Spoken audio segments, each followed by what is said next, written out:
Honestly, there is almost nothing I can say about this movie without spoiling it.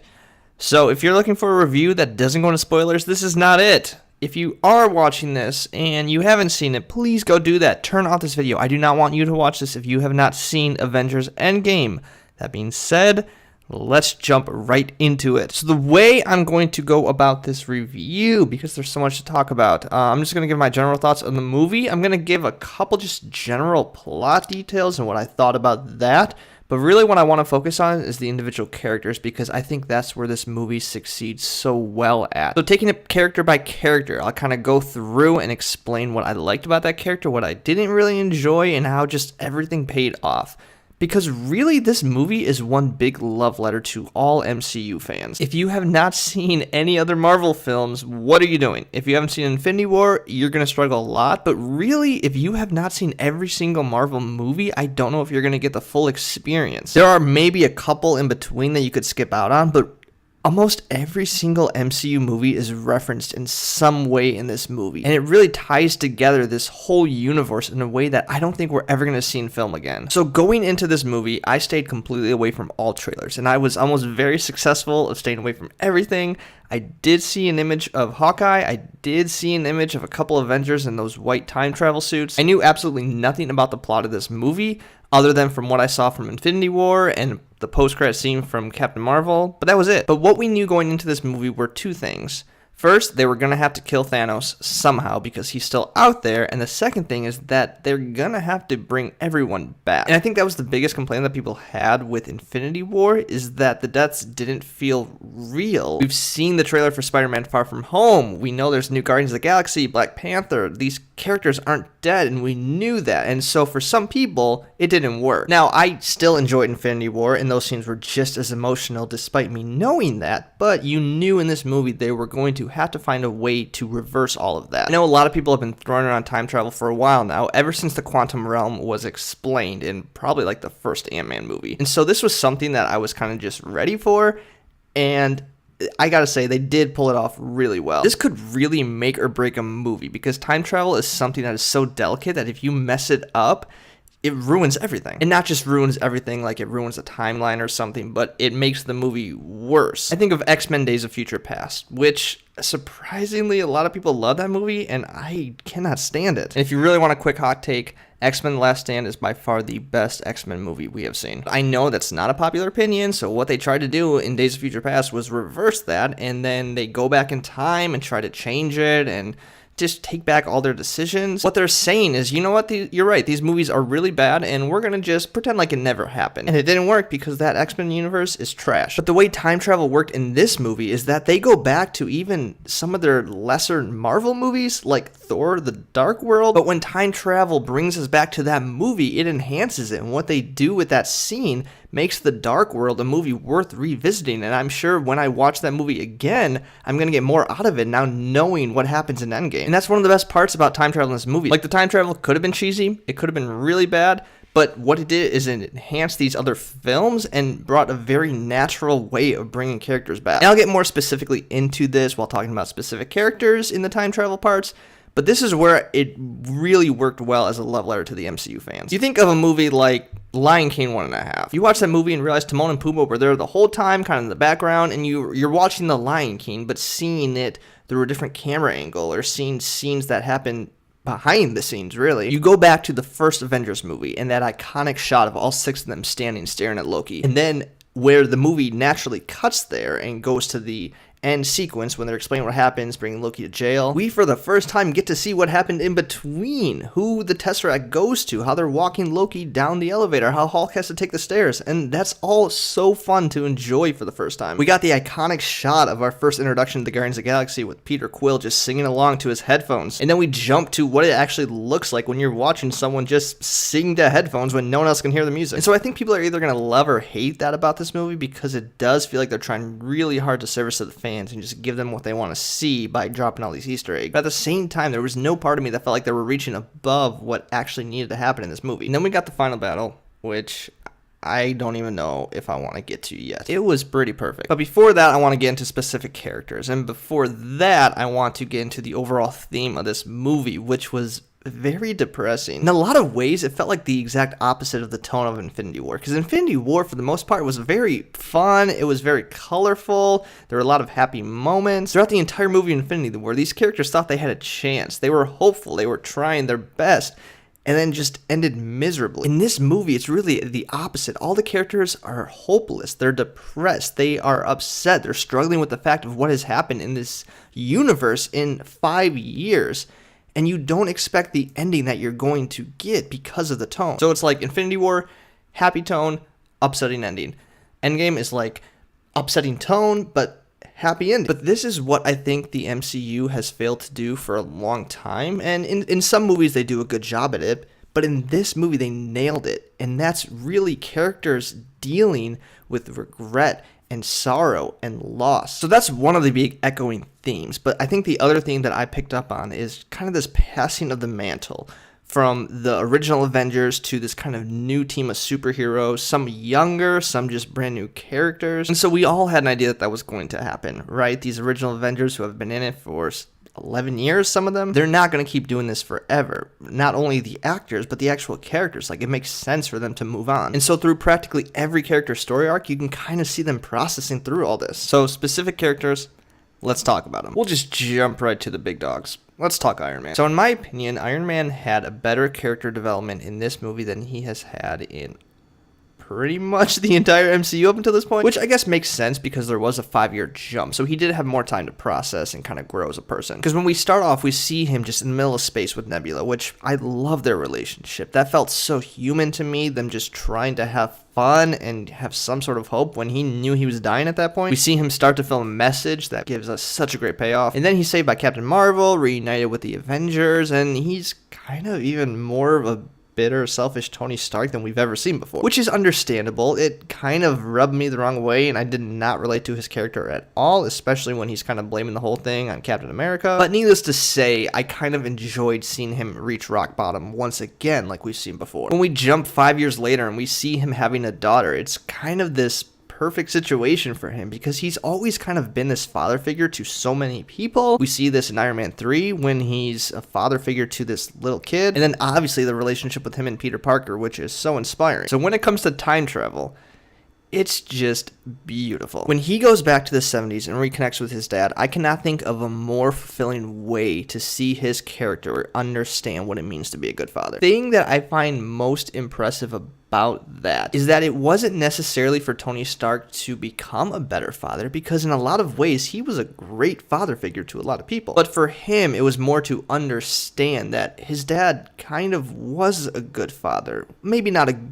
great father, but there was a lot that he offered to Tony Stark that he didn't initially realize. Because throughout the whole MCU, you can see Tony kind of struggling, not knowing if his father actually cared about him, loved him. He talks about all the time how Howard Stark always talked about Captain America and not really about Tony a lot. And so to reconnect with his father and understand that his father did care for him, even though he was working all the time and didn't spend time with him, it was great. It couldn't have been better. And it felt even better knowing that he tried to do that in Civil War when he created that hologram to spend time with his parents before they died. But that wasn't enough. He literally had to time travel, go back to spend time with his dad, and just to know that he was loved. So he comes back, huge fight with Thanos, everyone's involved.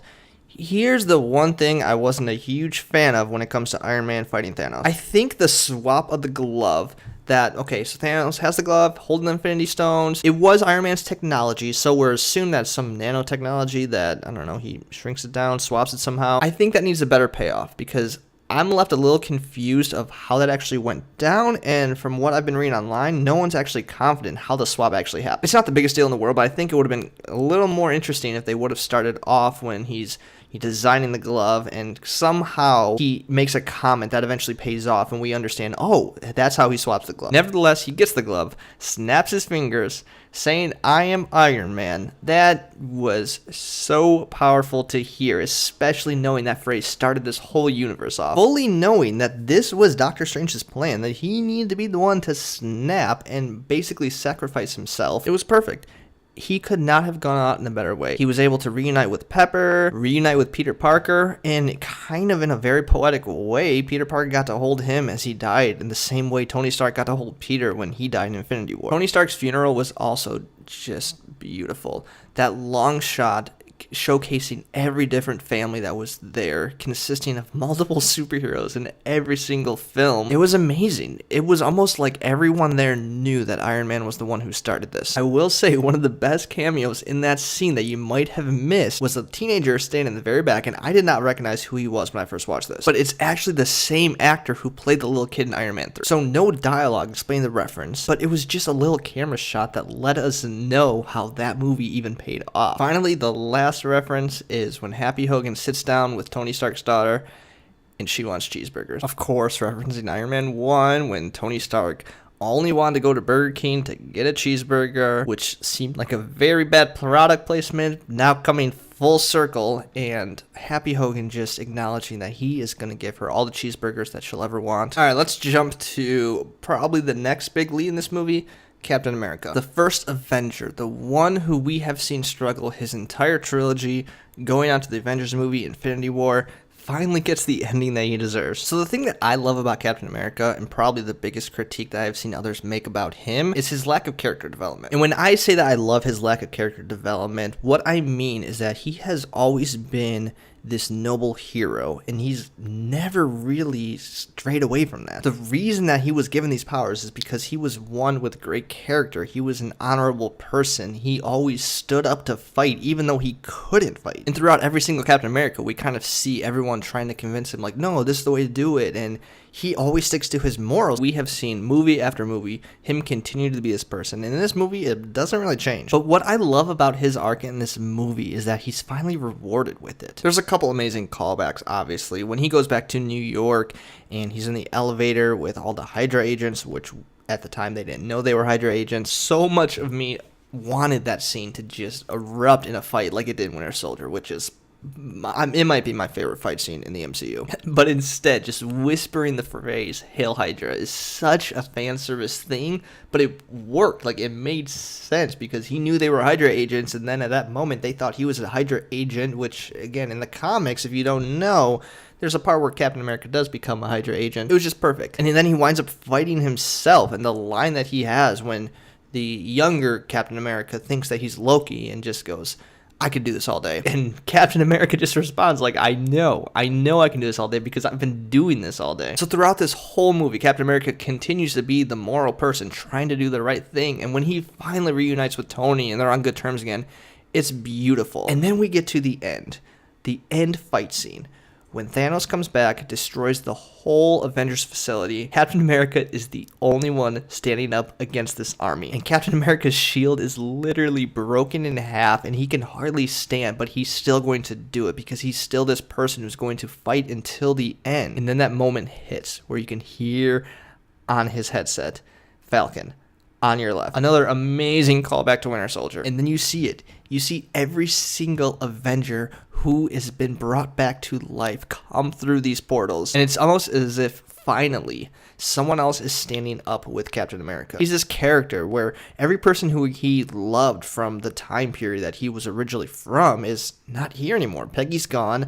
Bucky eventually comes back, but not as the same person until later movies. The closest person he might have is Tony, and then they break up and don't become friends for years. He has Falcon, but Falcon dies. And what did Captain America spend doing in those 5 years? He spent time helping people mourn their losses while still keeping a picture of Peggy with him at all times. And so Falcon just acknowledging that he's with him.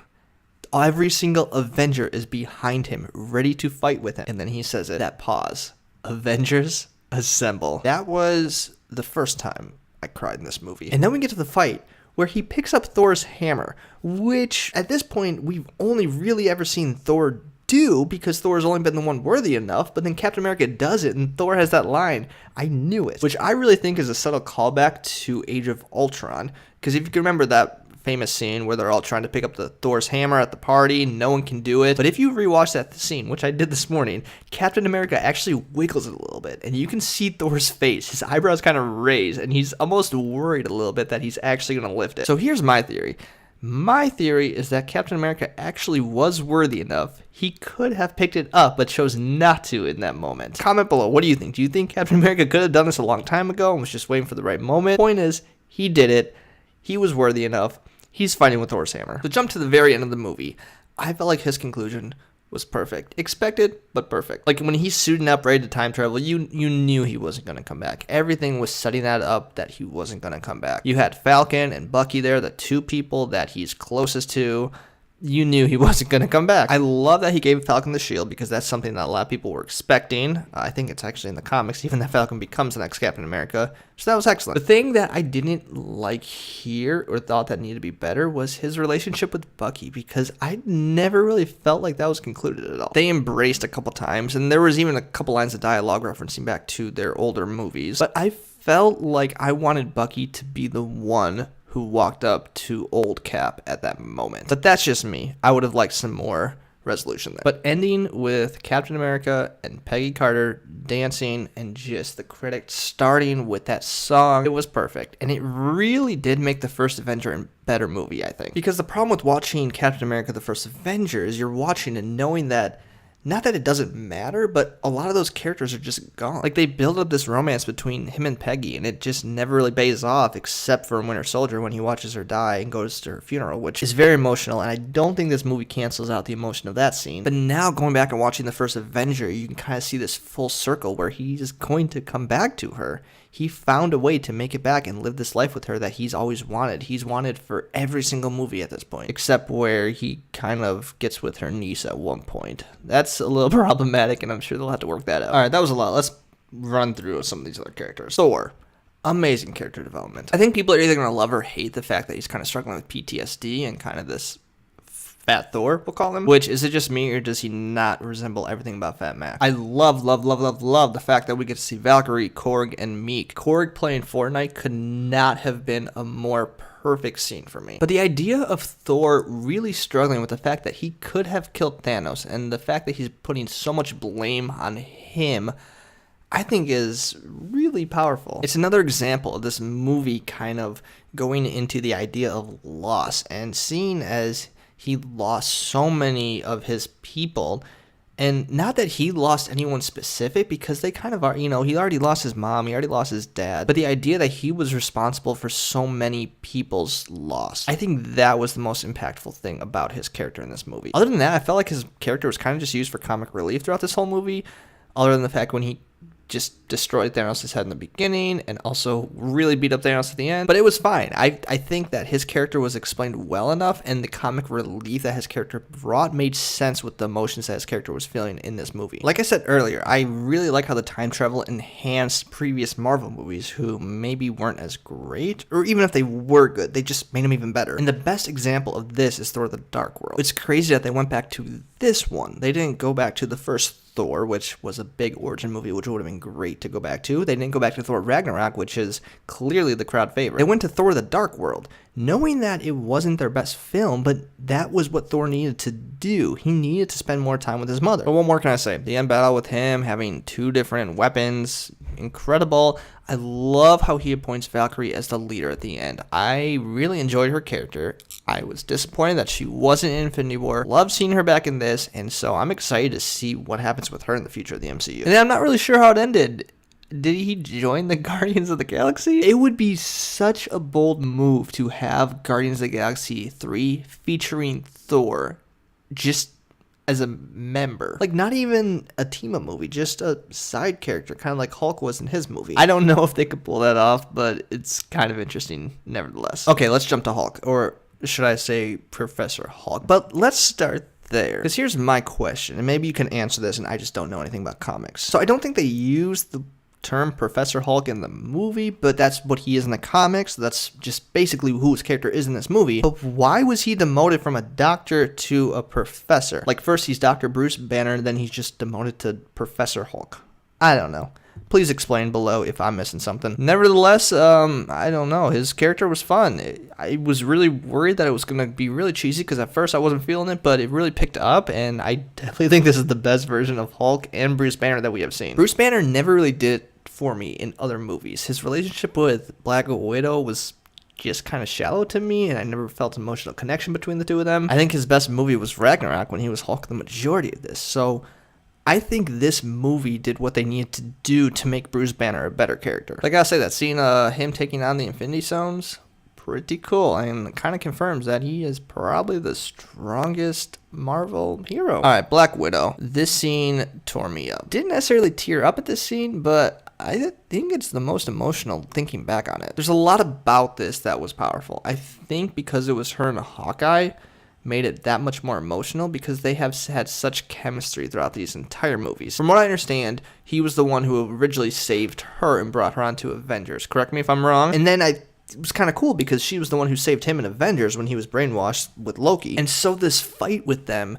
to get the Soul Stone, not fighting like to kill each other, but fighting because they both wanted to be the one to be killed. It was such an interesting dynamic and how selfless they were, that they did not want the other person to die, that he was willing to risk never seeing his family again to save her. Like, it made sense that she would be the one to die, especially because these past 5 years she's been working hard to kind of bring order back to the universe, and so she needed this payoff, which it sounds kind of weird because he was spent that 5 years just killing people, so maybe he needed to die. But for her, this is what she was working towards. She needed to feel fulfilled. In order to do that, she needed to sacrifice herself. And so when they're going back and forth, you have no idea who's going to die. I really didn't know who it was going to be. And finally gets to that point where she's hanging on to him, he's hanging on to the cliff, and he realizes that he has to let her go, because if he doesn't, then they're both gonna die and no one can get the Soul Stone. And honestly, I think I felt for this scene more than even Gamora's death in Infinity War. And what made it even more emotional for me was at the very last battle. There's this scene, and I know a lot of people are probably gonna have problems with it because it felt kind of pandering to women, but you see every female Marvel superhero kind of just standing there in one shot together, and somehow throughout the whole battle they all found their way to reconnect. Like, hey, all the females are hanging out over here, let's all meet up to get this cool shot. I thought it was pretty cool. But what made it so powerful to me, Black Widow, the one who was like the first Avenger female superhero, wasn't there for that shot, and I think that's what killed me even more. And I don't even think that's what they were trying to do, because there was no like reference to missing her in that moment. But for me, I realized the importance of that shot and what they're trying to do, and the fact that they're missing her. Okay, the other emotional end of that death, Hawkeye. That opening of him losing his family was the best way they could have started this movie. Again, it's another payoff from Age of Ultron. Surprise, surprise. A movie that not a lot of people enjoy, but if you watched it, you were rewarded in this movie. Now, I think his character arc from him losing his family to all of a sudden being like this mass murderer was kind of a stretch, but again, I'll give it the benefit of the doubt because it's a 5-year gap, so anything was possible. But this is a good example of a character who just feels so human in these movies and who has experienced loss, and you can see just the urge to do something. And I think his redemptive arc in this movie of being someone who lost everything to just wanting to do anything to get revenge in a way, I don't know what he was thinking, but to all of a sudden turn that around and be one of the heroes to save the world, I loved it. All right, let's talk a little bit about Nebula. I'll toss in the rest of the Guardians of the Galaxy just because not a lot of them had a lot to do in this movie besides her. Her character arc in this movie was one of the biggest surprises to me, just because we haven't seen a lot about her. Like, she's been in every Guardians of the Galaxy movie. She had a kind of larger role in Infinity War, but this movie really counted on her for a lot of the plot. When you began to understand what was happening in the movie, that she was sharing memories with herself, or her past self, and Thanos was now being able to see every single thing that happened because of her. That was incredible, because up until that point, Thanos was dead, and so you're kind of like, okay, they're going to bring everyone back, but what's going to be the end battle here? Because there has to be some sort of major third act, and there could have been a lot cheesier ways to get, I guess, past life Thanos to the future, but it made sense. And I don't understand all the technology behind the way her brain works, but I feel like they explained it enough that it logically follows like that could happen. The other part of her character that I really liked is almost the reversal of roles between her and Gamora, because we've never really seen Gamora as this evil person outside of a few minutes in Guardians of the Galaxy. But most of those movies is Nebula kind of being this evil person. Gamora's is the good one, trying to convince her, like, hey, let's not work for Rowan, let's not work for Thanos. And in this movie, it's kind of the opposite. Nebula is the one who's trying to convince Gamora, like, hey, don't work for Thanos. Come help me. Let's save the world. And so their relationship as sisters is something I've always enjoyed in the Guardians of the Galaxy movies. And the payoff for this was really rewarding. Okay, so quickly with the other Guardians of the Galaxy. First off, when Rocket almost died there, I started tearing up and nothing was even happening. When he was just screaming that he couldn't breathe, I was like, please, someone help him out. Other than that, I mean, he had a couple funny lines, but I don't really think they used him that well in the movie. The other question I have about the Guardians, which, again, so happy to see them all alive, is what happens with Gamora? Because at the end battle, we see like a younger version of Gamora come to the future, and obviously does not know Peter Quill. Peter Quill recognizes her. I love that he gets to see her again, which is great. It's unfortunate she doesn't know him, though. And so I see some people explaining that she's going to stick around in that timeline. I don't know if that's true or not, and I did not catch that, so I'm going to have to look out for that on my rewatch. So if you can let me know what you think is happening to her, that'd be cool. I see a lot of other people saying that she did die with the Soul Stone, which I think would make the most sense, but again, it's unfortunate because she would have been great in the next Guardians of the Galaxy movie. But yeah, I thought the Guardians played a great role in this movie. They definitely had a lot less screen time than the first movie, but I think that all of Nebula's story in this movie kind of made up for it. Alright, Ant-Man. First off, the fact that this rat is kind of the hero of this universe, who knows how long he would have been down there. I feel like Ant-Man is the perfect plot device for kind of an audience surrogate to explain what has been happening. Because when the jump happens 5 years in the future, we're trying to catch up, like, where are all these characters at? But we can really see it through his eyes as someone who has experienced this for the first time, just like us. When he goes to the memorial, when he sees all these names, when he sees his own name, and then when he doesn't see his daughter's name. Just amazing. And I love the fact that he gets to see his teenage daughter, which is very emotional but very heartwarming, seeing them reunite, knowing that she hasn't seen them in years. Also, side note, a lot of people are thinking that she's going to team up in some future movie because apparently she was cast for more than just this movie. So she could be the next phase of the MCU. I don't know. Throw it out there.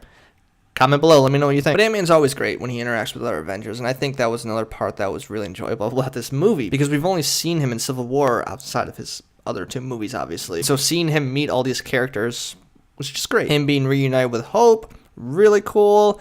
The whole explanation of the quantum realm, just incredible, and it was another good use of setup in previous MCU movies. Like the fact that in 2015 they made Ant-Man quantum realm, everyone kind of assumed like, hey, the quantum realm, you can time travel, that's what they do in the comics, and it happened. Ant-Man was really the one who had a huge part in saving the universe in this movie. Next, for someone who, surprisingly to me, did not have a lot to do in this movie, Captain Marvel. So part of me wonders if this was an intentional misdirect, because she was hyped up at the end of Infinity War, right? Like, this was the person that Nick Fury called. She has an entire movie hyping up her powers, how powerful she is. That end credits scene when she meets them, she's ready to go. And she doesn't have a lot of screen time in this movie, which I don't think is entirely a bad thing. I'm just more commenting on the fact that I feel like I was led on. Maybe you weren't because you saw the trailers, but for someone who didn't know anything about this movie, I thought she was going to have a lot more to do in this. But why I think that they used her perfectly is because knowing her powers, knowing how powerful she is, it could have been really boring. The end of Justice League is a perfect example. What do?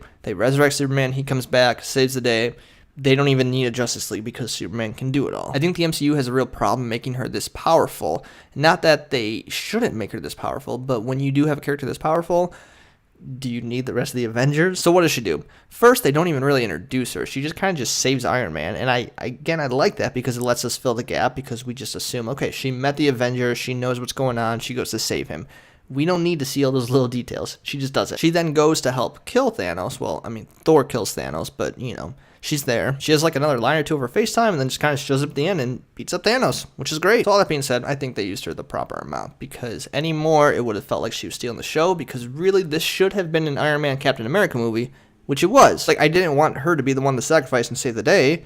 I wanted her to just assist and be there to, you know, beat up Thanos. I also really love the line that she had, kind of explaining why she hasn't been around. I think it was Rocket who was the one that says, where have you been? Maybe it wasn't Rocket. I don't actually know. She kind of just throws out that, you know, not every planet has Avengers like you guys. Every other planet needs me to protect them. And so, that was one of the biggest problems that people have with Captain Marvel. Like, oh, where was she at the fight in New York? Where was she at Civil War? Like, it doesn't matter. They didn't need her help. They had it under control. That was Nick Fury's goal, is to go have her go save the universe, assemble his own team so he didn't need to call her. And only in worst case scenarios he would call her, which is exactly what he did. And so it was just a good explanation of why she hasn't been helping them. So finally, Thanos. That death at the beginning, I did not see coming, and I don't know if anyone saw coming. It was just such a clean swipe of the head after a clean swipe of his arm. And it answered the question that everyone knew was going to happen. Like, okay, once they kill Thanos, they still have to bring everyone back. But then the question became, like, is that the whole movie? Are they just going to bring people back? Because at that point, they didn't have another villain. There was no real conflict going on except for the fact of them time traveling. And so I know I said this before, but the fact that Nebula was used as a plot device to bring him back, I guess bring him forward because he was in the past and now he goes to the future 5 years, just amazing. I felt like this younger version of Thanos was much more ruthless because essentially what Thanos does is he begins to wipe out planets, right? He goes planet to planet. That's what he did with Gamora's planet. That's what he did with a lot of other planets. And then when he realizes, like, you know, if I just get the Infinity Stones, I could just do this in one snap. So this felt much more like an unhinged younger version of Thanos that was just much more violent and much more vicious with the way that he was fighting everyone. And I think he was much more powerful because he got to look at everything through Nebula. Like, we saw him studying her memory over and over, understanding the quantum realm, to the fact that he was able to steal whatever that stuff was called. Again, I'm terrible with names right now. But he was able to shrink down and time travel his whole ship. And the fact that he got to watch his own death through her memory was just, I don't know. Like, he watched that knowing that he was going to die, but knowing that for his cause, that's what needed to be done. So he had to stop him. But the contrast from Infinity War to this, I think, was really well done because Infinity War was a Thanos movie. Like, that's what it was. It wasn't really an Avengers movie. It was a Thanos movie. This was an Avengers movie with Thanos as the villain, and he was a great villain. Him destroying pretty much everyone. I mean, Thor, Captain America, Iron Man, Captain Marvel. He was ruthless. That's all there is to say about it, and it made that end battle so much more fulfilling. It literally required practically every single Avenger to defeat him. So I don't know, I loved this movie. I'm still living off the high since I just saw it last night and got very little sleep because that's all I could think about. But right now, I'm hesitant to say it, but I feel like this is one of, if not the best, MCU movie. Definitely going to require a rewatch. I would suggest you do the same thing. But actually, what did you think? I know this video was a lot longer than what I've previously done. Hopefully you stuck around this far, but please comment below. Let me know, did you like this movie? What was your favorite callback? What was your favorite character arc? What about this movie just worked well for you? Or what didn't work for you? What did you want to see? What were you expecting? And comment below. Don't forget to like and subscribe. Just, you know, watch other videos, suggest this to a friend, share this all over, and I will see you next time.